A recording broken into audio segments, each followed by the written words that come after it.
আসসালামু আলাইকুম বিসমিল্লাহির রহমানির রহিম। আমরা দ্বিতীয় ভিডিওতে ঢাল সম্পর্কে আলোচনা করেছি। এবার বিভিন্ন অঙ্কের ঢালের প্রয়োগ সম্পর্কে দেখব।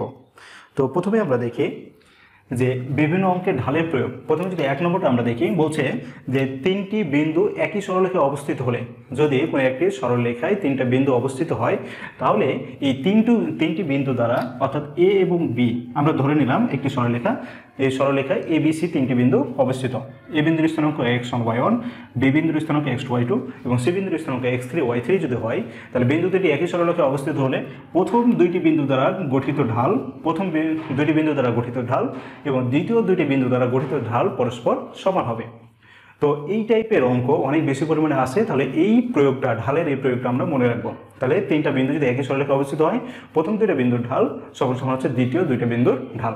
আর আমরা জানি বিন্দুর ঢাল নির্ণয়ের সূত্র হচ্ছে y2 - y1 divided by x2 - x1, এবং ঢালকে যদি আমরা m দ্বারা প্রকাশ করি, বিন্দুর ঢাল নির্ণয়ের সূত্র m সমান y2 - y1 divided by x2 - x1।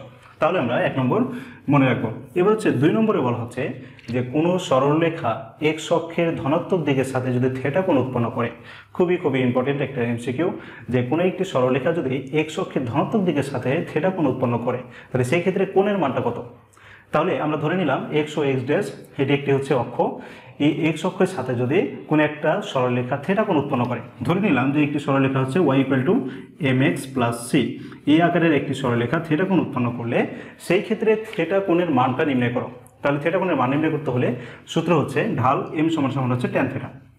সূত্র হচ্ছে ঢাল m সমান হচ্ছে tan থিটা। তাহলে ওই সরলরেখা দেওয়া থাকলে ওই সরলরেখা থেকে আমরা ঢাল নির্ণয় করব। ওই ঢাল সমান আমরা লিখব tan থিটা। এখান থেকে থিটার মানটা আমরা বের করে নিব। আচ্ছা, তাহলে আমরা ঢালের দ্বিতীয় প্রয়োগ দেখলাম যে কোনো একটি সমীকরণ বা কোনো একটি সরলরেখা x অক্ষের ধনাত্মক দিকের সাথে কত ডিগ্রি কোণ উৎপন্ন করে সেটা আমরা বের করতে পারবো। এইখানে আমরা এই শর্ত খুব ভালোভাবে মনে রাখবো। এটা হচ্ছে খুবই ইম্পর্টেন্ট 5 স্টার একটা শর্ত, যে এখানে যদি ঢালের মান যদি ধনাত্মক হয়, অর্থাৎ কোনো একটি সরলরেখার ঢালের মান যদি ধনাত্মক হয়, তাহলে x অক্ষের ধনাত্মক দিকের সাথে যে কোণ উৎপন্ন হবে ওই কোণটা সবসময় সূক্ষ্মকোণ হবে, অর্থাৎ 90 ডিগ্রি চাইতে ছোট হবে। এটা হচ্ছে প্রথম শর্ত। দ্বিতীয় শর্ত হচ্ছে যে সরলরেখাটি x অক্ষের ধনাত্মক দিকের সাথে কোণ উৎপন্ন করবে, ওই সরলরেখার ঢাল যদি ঋণাত্মক হয়, ঢালের মানটা যদি ঋণাত্মক পাই, তাহলে ওই সরলরেখাটি x অক্ষের ধনাত্মক দিকের সাথে সাধারণত স্থূল কোণ উৎপন্ন করে, অর্থাৎ ওই কোণের মানটা হবে তখন 90 ডিগ্রি চাইতে বড় এবং 180 ডিগ্রি চাইতে ছোট। তাহলে এই দুইটা শর্ত আমরা খুব ভালোভাবে মনে রাখবো। খুবই ইম্পর্টেন্ট। এটা এমসিকিউতে অনেক বেশি পরিমাণে এসে থাকে। তাহলে ঢালের দুইটা প্রয়োগ শিখলাম, যে 3টা বিন্দু একই সরলরেখায় অবস্থিত হলে এক্ষেত্রে ঢালের প্রয়োগ, এবং কোনো সরলরেখা x অক্ষের ধনাত্মক দিকের সাথে কত ডিগ্রি কোণ উৎপন্ন করে সেটা সম্পর্কে আমরা জানলাম। এখন আমরা এমসিকিউগুলো দেখব। প্রথমে আমরা 1 নম্বর এমসিকিউ দেখি। 1 নম্বর এমসিকিউতে বলা হচ্ছে যে 2 - 1 এটা একটা বিন্দু, আর a + 1 a - 3 এটি একটি বিন্দু, আর a + 2 এবং a এটি একটি বিন্দু, অর্থাৎ 3টি বিন্দু সমরেখ হলে a এর মান কত? তো বলছে প্রথম বিন্দু, দ্বিতীয় বিন্দু, তৃতীয় বিন্দু, 3টা বিন্দু সমরেখ মানে একই সরলরেখায় অবস্থিত হলে এক্ষেত্রে এর মান কত? অজানা মান এর মানটা কত সেটা বের করতে বলছে। যদি বের করতে হয় তাহলে আমাদের তুলনামূলকভাবে অঙ্কটা আমরা কি করব, প্রথম বিন্দু এবং দ্বিতীয় বিন্দুর ঢাল নির্ণয় করব।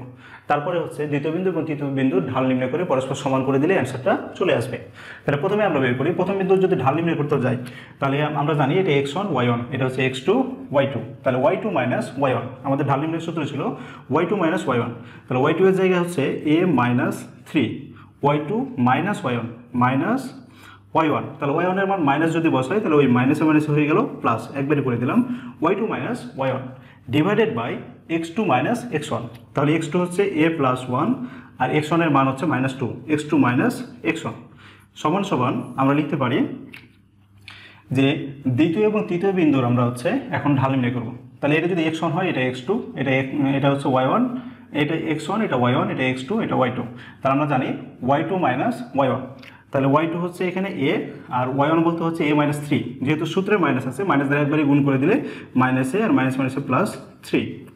এবার x2 - x1, তাহলে x2 এর মান হচ্ছে a + 2, আর আমরা যদি এখানে যেহেতু মাইনাস দ্বারা যদি গুণ করি তাহলে -a আর -1 হয়ে গেল। এইটুকু যদি আমরা বুঝে যাই তাহলে এখন আমরা ক্যালকুলেশন করলে আমাদের a এর মানটা বের হয়ে যাবে। তাহলে আমরা কি করলাম, প্রথম দুইটা বিন্দুর ঢাল সমান সমান দ্বিতীয় বিন্দুর দুইটার ঢাল পরস্পর সমান লিখে দিলাম। এবার আমরা হচ্ছে যোগ বিয়োগ ক্যালকুলেশন করব। এখানে এ রয়েছে আর -3 থেকে 1 বিয়োগ করলে হচ্ছে -2, তাহলে এ -2 হয়ে গেল লবে, আর হরে হচ্ছে এ আর -2 থেকে 1 বিয়োগ করলে হচ্ছে এ -1 সমান সমান আমরা যদি ডান পক্ষে দেখি এ কেটে গেল, তাহলে লবে থাকে 3, আর এখানেও এ কেটে গেল, তাহলে 2 থেকে -1 বিয়োগ করলে হচ্ছে 1 বের হয়ে গেল। এবার যদি আমরা হচ্ছে আর গুণন করে ফেলি তাহলে হচ্ছে এটা 3 দ্বারা গুণ করে দিলে এটা 3a -3, আর এটা যদি 1 দ্বারা গুণ করে দিই তাহলে a -2। তাহলে এগুলো যদি আমরা একদিকে এক পাশে নিয়ে চলে আসি তাহলে এখানে হবে 3a - a, আর সংখ্যাগুলো একদিকে নিয়ে গেলে +3। এবার আমরা যদি বিয়োগ করি তাহলে 2a সমান সমান হয়ে গেল 3 থেকে -2 বিয়োগ করলে হচ্ছে 1, সুতরাং a সমান সমান হয়ে গেল হাফ। তাহলে এর মান পেয়ে গেলাম হচ্ছে গ নম্বরে হাফ অ্যান্সার। তাহলে এই টাইপের অঙ্ক যতগুলো করতে হবে আমাদের প্রথমে দুইটা বিন্দুর ঢাল সমান সমান প্রথম দুইটা বিন্দুর ঢাল সমান সমান দ্বিতীয় দুইটা বিন্দুর ঢাল আমরা হচ্ছে সমান ধরে আমরা ক্যালকুলেশন করব। এবার যদি আমরা হচ্ছে 2 নম্বরটা দেখি, 2 নম্বরের অঙ্কেও একই কথা বলা হচ্ছে যে 3টা বিন্দু দেওয়া আছে, বলছে বিন্দু 3টে যদি সমরেখ হয় তাহলে নিচের কোন সম্পর্কটি সঠিক। বলছে যে বিন্দু 3টি যদি সমরেখ হয় তাহলে নিচের কোন সম্পর্কটি সঠিক। তাহলে আমরা কি করব, প্রথম দুইটা বিন্দুর ঢাল নির্ণয় করব এবং শেষের দুইটা বিন্দুর ঢাল নির্ণয় করব। প্রথম দুইটা বিন্দু যদি ঢাল নির্ণয় করতে যাই তাহলে আমাদের এটা হচ্ছে x1, এটা y1, এটা x2, এটা y2। তাহলে সূত্র হচ্ছে y2 - y1, তাহলে b - 0 divided by x2 - x1, তাহলে 0 - a। তাহলে আমরা প্রথম দুইটা বিন্দুর ঢাল পেয়ে গেলাম, সমান সমান হচ্ছে আমাদের দ্বিতীয় দুইটা বিন্দুর ঢাল। দুইটা বিন্দুর ঢাল যদি নির্ণয় করি তাহলে এটা x1 y1, এটা x2 y2। তো y2 - y1 মানে হচ্ছে 1 - b, আর এখানে হবে x2 - x1, তাহলে 1 - 0। এইটুকু আমরা পেয়ে গেলাম। তাহলে এটা যদি পেয়ে যাই, এখান থেকে যদি ক্যালকুলেশন করি তাহলে আমরা সম্পর্কটা পেয়ে যাব। এবার যদি আমরা হচ্ছে প্রথমেই যোগ বিয়োগ করি তাহলে b থেকে 0 বিয়োগ করলে b হয়, আর নিচে থাকে হচ্ছে -a সমান সমান আমরা যদি লিখি 1 - b ডিভাইডেড বাই 1 থেকে 0 বিয়োগ করলে হচ্ছে এখানে 1ই হয়। এবার আমরা হচ্ছে আর গুণন করে ফেলবো, আর যদি আর গুণন করে ফেলি তাহলে এখানে পেয়ে গেলাম b সমান সমান, যদি হচ্ছে -a দ্বারা গুণ করি তাহলে -a, R -a K b দ্বারা গুণ করি তাহলে হচ্ছে +b পেয়ে যাবো, মানে ab পেয়ে যাবো। তাহলে এটাকে যদি বাম পাশে নিয়ে চলে আসি, -a কে বাম পাশে নিয়ে আসলে +a, আর এখানে b ছিল সমান সমান হচ্ছে ab। এই যে আমরা হচ্ছে ঘ নম্বরের সম্পর্কটা পেয়ে গেলাম। তাহলে আমাদের কাজ হচ্ছে কি, যে প্রথম দুইটা বিন্দুর ঢাল বের করব এবং শেষের দুইটা বিন্দুর ঢাল বের করব, পরস্পর সমান করে দিয়ে আমরা যদি ক্যালকুলেশন করে ফেলি তাহলে আমাদের যে কোনো একটা সম্পর্ক চলে আসবে। তাহলে আমরা 2 নম্বর অঙ্কটাও আমরা পেয়ে গেলাম। এবার 3 নম্বর অঙ্কে বলা হচ্ছে যে 3টা বিন্দু দেওয়া আছে, যে এর মান কত হলে এই 3টা বিন্দু একই সরলরেখায় অবস্থিত হবে, তাহলে এর মানটা বের করতে বলা হয়েছে। তাহলে আমরা একই কাজ বা একইভাবে আমরা প্রথম দুইটা বিন্দু ঢাল নির্ণয় করব এবং শেষের দুইটা বিন্দু ঢাল নির্ণয় করব। তাহলে এটা x1 y1 x2 y2 - y1, তাহলে হচ্ছে y2 - y1 মানে হচ্ছে 1 - 2 ডিভাইডেড বাই এটা হচ্ছে x2 - x1, তাহলে a - a স্কোয়ার সমান সমান এখানে হচ্ছে এটা যদি x1 y1, এটা x2 y2, তাহলে y2 - y1 0 - 1, x2 - x1 0 - a। আমরা হচ্ছে এইটুকু কাজ করে ফেললাম। এবার আমরা যোগ বিয়োগ করে আর গুণন করে দিলে আমাদের অ্যান্সারটা চলে আসবে। তাহলে আমরা যদি প্রথমেই যোগ বিয়োগ করি তাহলে 1 থেকে -2 যদি বিয়োগ করি তাহলে -1 থাকে, আর a - a স্কোয়ার থেকে গেল। 0 থেকে -1 বিয়োগ করলে হয় -1, আর 0 থেকে -a বিয়োগ করলে হয় -a। এবার যদি আমরা দেখি যে এখানে হচ্ছে মাইনাস যদি উঠে যায়, মাইনাস কাটাকাটি হয়ে গেল, তাহলে এখানে 1 থাকে আর এখানে a থাকে। তাহলে a দিয়ে যদি হচ্ছে -a কে গুণ করি তাহলে হয়ে গেল এখানে -a, আর এটা যেহেতু কাটাকাটি হয়ে গেছে 1 আছে, 1কে যদি a - a স্কোয়ার দ্বারা গুণ করি তাহলে a - a স্কোয়ার হয়ে গেল। এবার হচ্ছে আমরা বাম পক্ষে নিয়ে চলে আসি যে a স্কোয়ার, আর এখানে -a সমান সমান 0, ডান পক্ষে 0 করে দিলাম, তাহলে a স্কোয়ার এখানে -2a সমান সমান 0। এবার যদি আমরা হচ্ছে a কমন নিয়ে নিই তাহলে a কমন নিয়ে নিলে a - 2 সমান সমান 0, অর্থাৎ আমরা এখান থেকে পেয়ে গেলাম যে a সমান সমান 0 অথবা a সমান সমান হচ্ছে 2।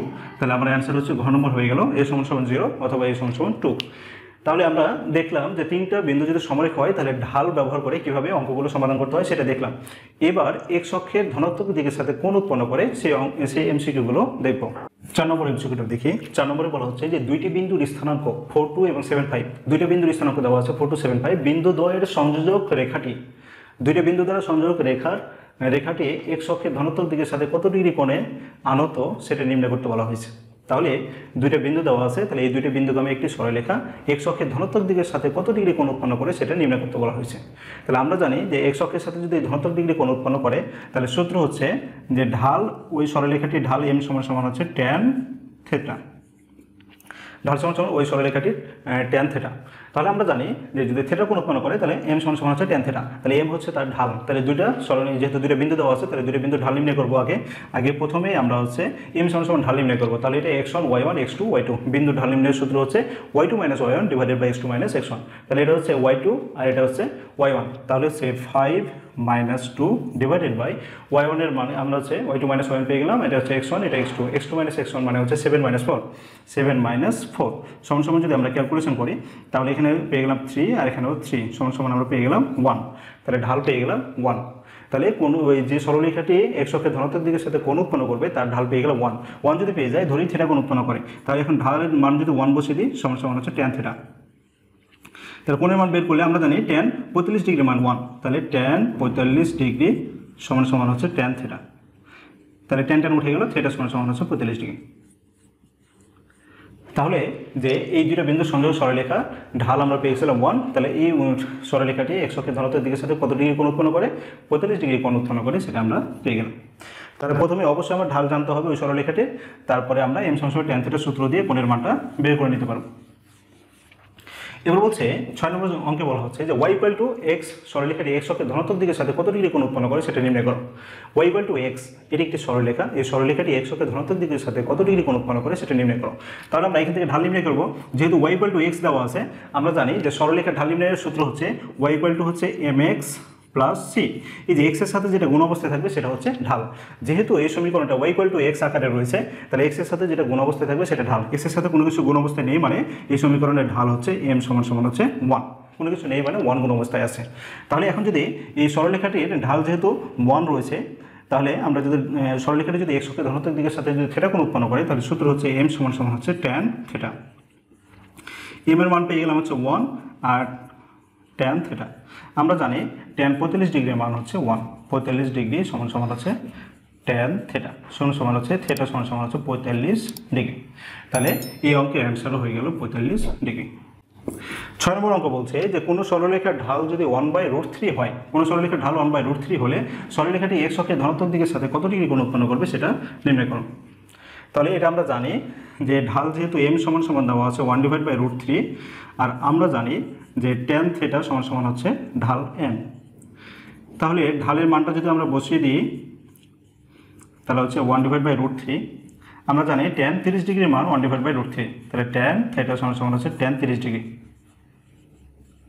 তাহলে ট্যান উঠে গেল, থেটা সমান হচ্ছে 30 ডিগ্রি। তাহলে এখানে আমরা দেখতে পাচ্ছি যে কোনো সরলরেখার ঢাল 1/√3 হলে সরলরেখাটি এক্স অক্ষের সাথে কত ডিগ্রি কোণ উৎপন্ন করে সেটা নির্ণয় করো। তাহলে আমার অ্যান্সার হওয়ার কথা ছিল এখানে, আমরা জানি ট্যান তোমার হচ্ছে 1/√3 মান হচ্ছে 30 ডিগ্রি, তাহলে এখানে হবে 30 ডিগ্রি অ্যান্সার। তাহলে গ নম্বর অ্যান্সার হবে 30 ডিগ্রি। এই ছিল আমাদের ঢাল সম্পর্কিত যে বিভিন্ন অঙ্কের যে প্রয়োগ সেটা আমরা জানলাম। এই টপিকসগুলো যদি তোমরা ক্লিয়ার হও তাহলে এই টাইপের যত এমসিকিউ আছে সবগুলো অ্যান্সার করতে পারবা। তো তোমরা ভালো থাকো, নেক্সট ভিডিওর জন্য অপেক্ষা করো। আল্লাহ হাফেজ।